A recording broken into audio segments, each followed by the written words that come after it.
चाँद बहुत खूबसूरत है। शुरू से लेकर आज तक हमारी ज़मीन के साथ जुड़ा रहा है। चाँद को ही नज़र रखते हुए हम लोगों ने कैलेंडर्स को बनाया।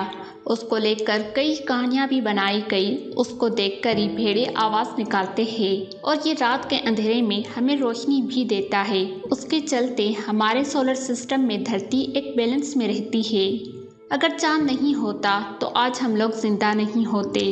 चाँद हमारी धरती के करीब तो है बाकी बॉडीज़ के मुताबिक, पर चाँद से जुड़ी आज भी ऐसी कई चीज़ें हैं जो हम नहीं जानते।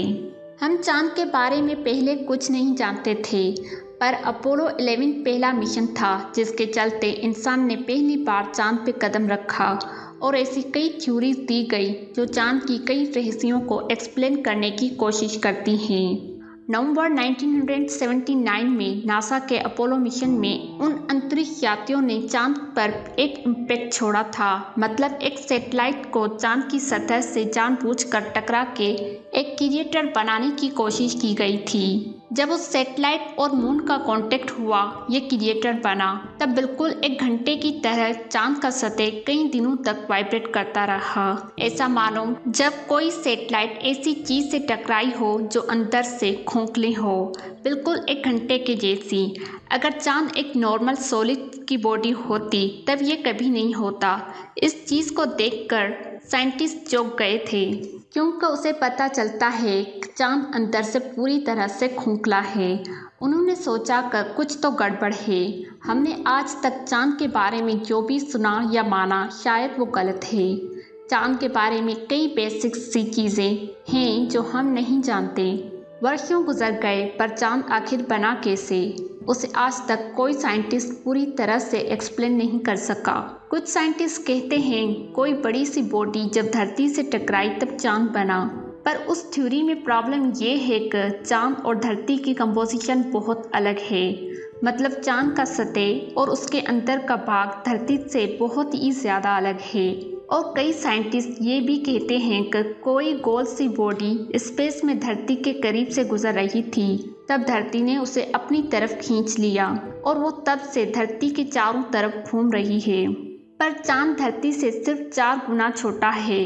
अगर हम चाँद की साइज को देखते हुए बात करें तो प्रैक्टिकली ये इम्पॉसिबल है कि किसी गुजरती हुई बॉडी को धरती अपनी तरफ खींच ले। ये किसी भी किस्म के एस्ट्रॉयड से बहुत ज़्यादा बड़ा है। साइंटिफिकली एस्ट्रॉयड्स को तो धरती आराम से खींच लेगी, पर चाँद को नहीं खींच सकती। इसलिए कई साइंटिस्ट का ये मानना है कि मून की नेचुरल सैटेलाइट वाली बात बिल्कुल गलत है। मतलब मून को किसी दूसरे ग्रह के इंटेलिजेंट लोगों ने बनाया है। चाँद पर जितने भी मिशंस हुए उन सब से हमें उसके बारे में बहुत कम जानने को मिला। चाँद की ग्रेविटेशन फोर्स भी एक अजीब तरीके से एक्ट करती है। उसकी ग्रेविटेशनल फोर्स को समझने के लिए कई मिशंस किए गए, पर आज तक किसी को उसकी पूरी सच्चाई पता नहीं चली। चाँद का साइज भी एक बहुत बड़ा रहस्य है।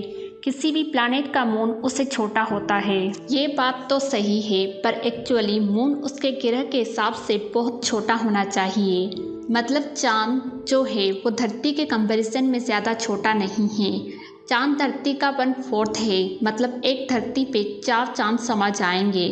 पर अगर आप बाकी ग्रहों से उसे कंपेयर करो, जुपिटर को ही ले लो। जुपिटर के बहुत सारे चाँद हैं, पर उसके सारे चाँद उसके 1/88 साइज से भी छोटे हैं। मतलब जुपिटर का चाँद जुपिटर से 28 गुना ज़्यादा छोटा है। एक जुपिटर में 28 मून समा जाएंगे।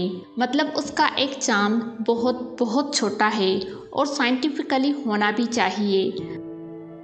पर देखा जाए तो धरती का मून बाकियों से बहुत बड़ा ही है। धरती की साइज के आसपास वाले जो प्लैनेट है जैसे मरकरी और वेनस, उन सब का तो कोई चाँद ही नहीं है। पर धरती को देख लो और उसके चाँद को देख लो, धरती से सिर्फ 4 ही गुना ज़्यादा छोटा है। ये उससे बहुत बड़ा रहस्य बनाता है। मतलब चाँद का साइज और ज़्यादा छोटा होना चाहिए था, या तो ये होना ही नहीं चाहिए था। नासा के एक साइंटिस्ट रॉबिन ब्रिट ने कहा था कि चाँद के होने से ज़्यादा चाँद के नहीं होने को समझाना ज़्यादा आसान है। और उन्हीं सब चीज़ों के चलते साइंटिस्ट का शक और भी ज़्यादा बढ़ जाता है कि चाँद कहीं बनाया गया आर्टिफिशियल बॉडी तो नहीं। चांद का सर्कुलर ऑर्बिट ये भी एक बहुत बड़ा रहस्य है। चांद धरती की चारों तरफ एकदम परफेक्ट सर्कुलर ऑर्बिट में चक्कर लगाता है। इस सोलर सिस्टम में जितनी भी बॉडीज किसी एक बॉडी को चक्कर लगा रही है वो परफेक्ट सर्कुलर नहीं होता, एलिप्टिकल होता है। पर चांद का ऑर्बिट एकदम परफेक्ट सर्कुलर है। चांद धरती को बहुत हद तक कंट्रोल करता है।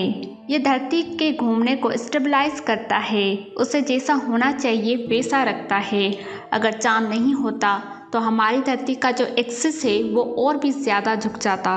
मून जिस हद तक धरती को कंट्रोल करता है वो कुछ ज़्यादा ही है। हमारे सोलर सिस्टम में किसी भी और प्लैनेट का मून अपने प्लैनेट को उस हद तक कंट्रोल नहीं करता जितना हमारा चांद धरती को करता है। चांद का होना, चांद का साइज, चांद कैसे बना, चांद धरती के चारों ओर सर्कुलर ऑर्बिट में कैसे घूमता है, चांद धरती को इतनी हद तक कंट्रोल कैसे कर पाता है, इन सब क्वेश्चंस का आंसर विज्ञान को अभी तक नहीं मिला।